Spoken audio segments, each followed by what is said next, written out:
नमस्कार दोस्तों, कानून का दरवाज़ा चैनल में आप सभी का स्वागत है।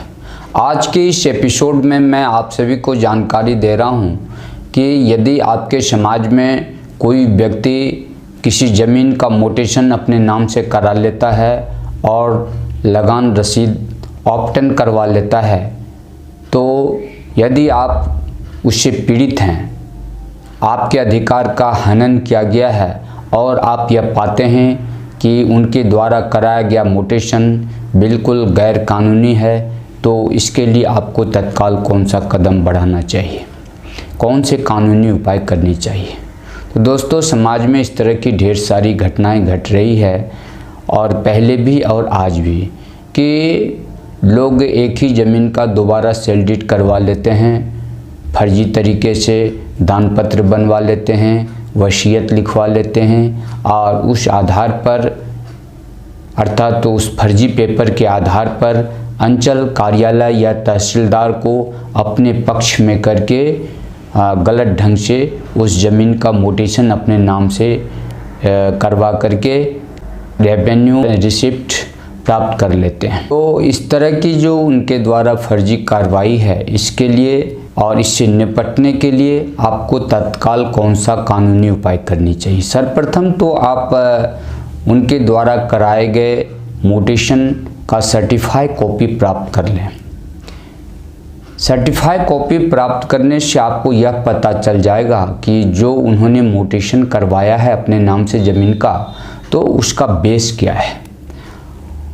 और यदि आपको मोटेशन का बेसलेस बुझाता है, अर्थात गैर कानूनी बुझाता है, तो इसके लिए आपको ढेर सारे उपाय हैं। आप वरीय रेवेन्यू कोर्ट में इसके लिए मोटेशन अपील का मुकदमा दायर कर सकते हैं।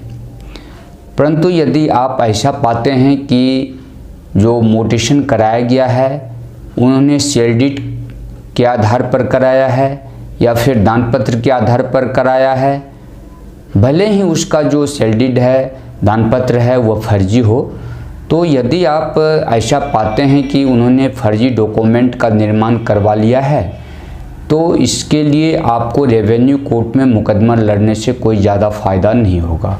तत्काल फ़ायदा आपको हो सकता है, परंतु इसके लिए इसके दूरगामी परिणाम अच्छे होने की संभावना नहीं रहती है। इसके लिए आपको ऐसा करना चाहिए कि जो उसका फर्जी डॉक्यूमेंट है उसको वॉइड कराना होगा। यदि उसके पास वह फर्जी डॉक्यूमेंट रह जाता है तो यह 10 साल 50 साल के बाद आप नहीं तो आपके जो वारिसान होंगे वह इस फर्जी डॉक्यूमेंट के आधार पर पुनः परेशान हो सकते हैं। आपकी परेशानी बढ़ सकती है, आपका सर दर्द बन सकता है। इसलिए उस फर्जी डॉक्यूमेंट को हर हाल में एट एनी हाउ आपको वॉइड कराना होगा, तभी आप इसका सही निदान कर पाएंगे। तो इसके लिए आपके पास में होना चाहिए क्या, आपका जो ज़मीन से संबंधित डॉक्यूमेंट है उसका सर्टिफाई कॉपी आपके पास होना चाहिए और उन्होंने जो फर्जी डॉक्यूमेंट करवा रखा है उसका भी सर्टिफाई कॉपी आपके पास होना चाहिए। और इस दोनों प्रकार के पेपर्स जब आपके पास उपलब्ध हो जाते हैं, तब आप सक्षम न्यायालय में अर्थात सिविल कोर्ट में टाइटल सूट का मुकदमा दायर करें और टाइटल सूट का मुकदमा दायर करा करके उसके पेपर को वॉइड कराएं या कैंसिल कराएं। यही इसका एक अस्थायी निदान है। रेवेन्यू कोर्ट में तत्काल फ़ायदा तो होता है, लेकिन फर्जी डॉक्यूमेंट अगर उसके पास रह जाता है तो उस आधार पर आप पुनः परेशान हो सकते हैं। इसलिए यदि आप पाते हैं कि विपक्षी द्वारा फर्जी डॉक्यूमेंट का निर्माण कराया गया है, बनवा लिया गया है, तो इसके अस्थायी निदान के लिए आपको सिविल कोर्ट में जाना बेहतर होगा। तो दोस्तों, आज के इस एपिसोड में बस इतना ही कहना चाहूँगा।